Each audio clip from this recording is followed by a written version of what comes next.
Hello friends, beauties bake and cook চ্যানেলে আপনাদের সবাইকে স্বাগত জানাই। আজকে একটা হার্ট শেপ কেক আপনাদের সঙ্গে শেয়ার করব। সেই সঙ্গে আমি দেখাবো কিভাবে আমি রাউন্ড শেপ থেকে হার্ট শেপে নিয়ে গিয়েছি। কেকটা ছিল আমার 1 পাউন্ডের অরেঞ্জ ফ্লেভারের কেক। আমি কেক স্পঞ্জটা প্রথমে এইভাবে 3টে লেয়ারে কেটে নিলাম। এবারে কিছুটা সুগার সিরাপ এখানে আমি ব্রাশের সাহায্যে দিয়ে দিলাম। আমি কিছুটা হুইপ ক্রিম দিচ্ছি, এর সঙ্গে অরেঞ্জ ক্রাশ আমি মিক্সড করব। আমি যেভাবে মিক্সড করছি এইভাবে হয়তো অনেকের অসুবিধা হতে পারে, তাদের জন্য বলবো আগে ক্রিমটা স্প্রেড করে নেবেন, তারপরে ক্রাশ দিয়ে আলাদা করে সেটা স্প্রেড করে নেবেন, তাহলে বেশি সুবিধা হবে।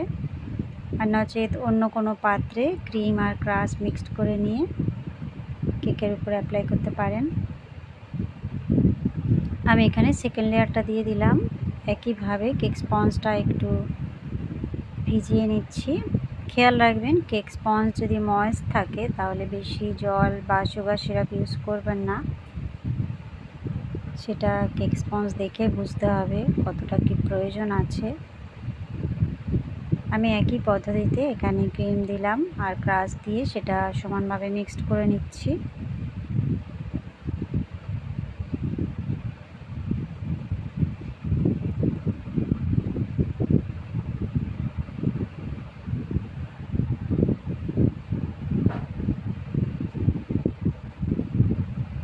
প্রতিটা লেয়ারে ক্রিমের ভাগ সমান পড়ছে কিনা অনেকের হয়তো এটা প্রশ্ন থেকে যায় যে প্রতিটা লেয়ারে কীভাবে সমানভাবে ক্রিম দেব। সেক্ষেত্রে বলবো পাইপিং ব্যাগের সাহায্যে ক্রিমটা যদি দেন তাহলে প্রতিটা লেয়ারে ক্রিমের ভাগটা সমান থাকবে, কোনো রকম অসুবিধা হবে না।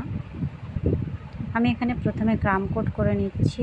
ক্রাম কোট করে আমি এটা আধ ঘন্টার জন্য ফ্রিজে রাখবো, কেননা এই কেক স্পঞ্জটাই কাটিং করে আমি হার্ট শেপ করব, সেই জন্য একটু বেশি টাইম ধরে ফ্রিজে রাখতে হবে, নচেত লেয়ারগুলো একটা থেকে অন্যটা সরে যাবে কাটাকুটির সময়। এই যে আমি ভালোভাবে সেট করে নিয়েছি। এইবার একটা বড় ছুরির সাহায্যে দেখুন লম্বালম্বি এবং পাশাপাশি দুটো দাগ টেনে নিয়েছি।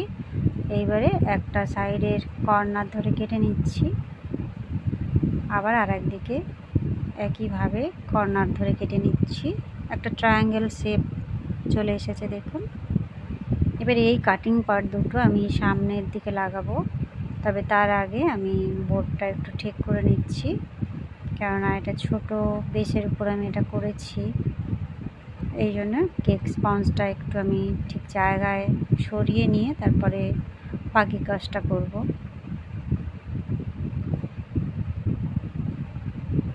তবে যদি বেস বড় থাকে সেক্ষেত্রে এটা করতে লাগবে না, এটা ছোট বেসের জন্য আমি বললাম।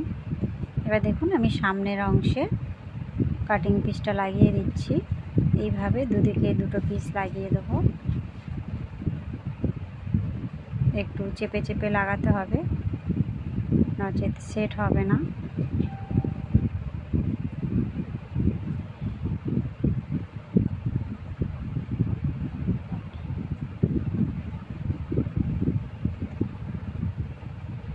আর একটা পার্ট আমি লাগিয়ে দিলাম।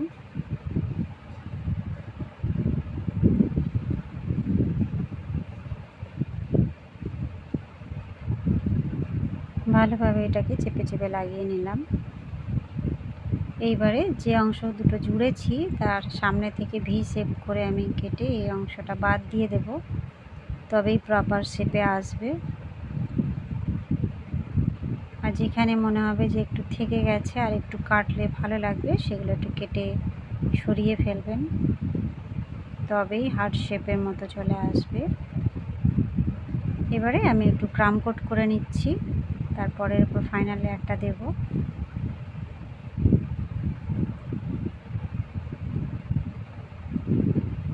এই প্রসেসটা ফলো করে আপনি যত পাউন্ডের কেক হোক না কেন রাউন্ড শেপে বানিয়ে নিয়ে খুব ইজিলি হার্ট শেপ করে নিতে পারবেন। প্রতিটা শেপের জন্য আলাদা আলাদা মোল্ড আর কিনতে লাগবে না।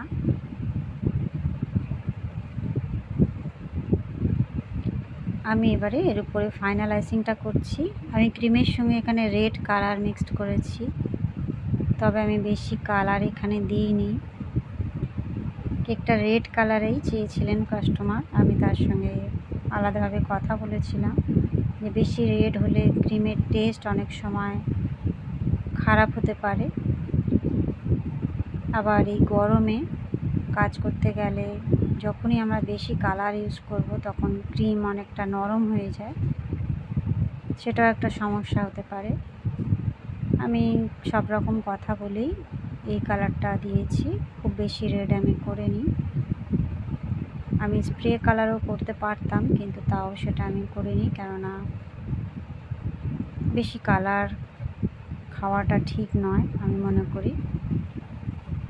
আমি যখনই কোনো কেক পুরোপুরি রেড করতে চাই আমি সেখানে হোয়াইট চকলেট গানাশ ইউজ করি, নচেত নিউট্রাল গ্লেজ জেল ইউজ করি প্রপার রেড কালারটা আনার জন্য। ক্রিমে কখনোই আমি বেশি কালার ইউজ করি না। একটা ব্রাশ দিয়ে আমি সাইডটা একটু ডিজাইন করে দিচ্ছি, উপরের পার্টটাও করছি, যদিও আমার উপরের পার্টে ডিজাইনের প্রয়োজনই নেই, পুরো কেকটাই আমার রোজ দিয়ে ভর্তি করব। ওভারনাইট ফ্রিজে ছিল আমার কেকটা, যার জন্য দেখুন কালারটা আরও ডিপ হয়ে গিয়েছে। এইবারে আমি এখানে নূর R11 নজেল ইউজ করছি, ছোট ছোট করে গোলাপ বানাবো। বসানোর আগে আমি একটু ক্রিম লাগিয়ে নিলাম, যাতে প্রপার জায়গায় আমি বসাতে পারি এবং গোলাপটা যেন একটু উঁচু থাকে, এতে কি হয় দেখতে ভালো লাগে।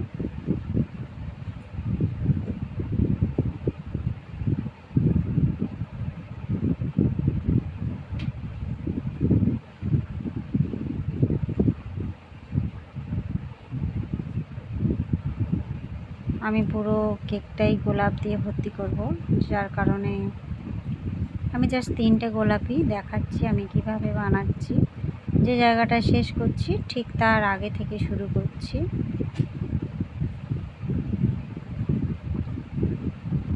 প্রতিবারেই আমি একটু করে ক্রিম দিচ্ছি, তারপরে ফুলটা বসাচ্ছি। এবার আমি একে একে ফুলগুলো বসিয়ে দিচ্ছি। আমি আর সব কটা বানানো দেখাচ্ছি না, কেননা অতগুলো গোলাপ দেখাতে গেলে আপনাদেরও বিরক্ত লাগবে।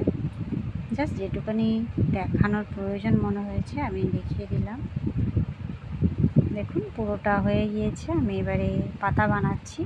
এখানে আমি গ্রিনের সঙ্গে 1 ড্রপ ইয়েলো কালার মিক্সড করেছি, যার জন্য কালারটা এতটা ব্রাইট লাগছে। বেশ একটা সুন্দর গ্রিন কালার এসেছে। এটা ছোট সাইজের লিফ নজেল নিয়েছি, নজেলের কোনো নাম্বার ছিল না, সেই কারণে বলতে পারছি না আমি। পাইপিং ব্যাগটা ছোট করে ভি শেপে কাটলেও ঠিক এই রকমই ডিজাইন বাড়াবে। যাদের কাছে লিফ নজেল নেই, পাইপিং ব্যাগের সাহায্যে করলেও সুন্দর পাতা হবে।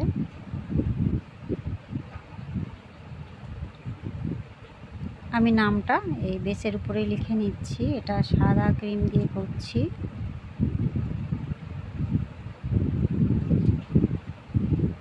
এই যে আমার কেকের ফাইনাল লুক এটা।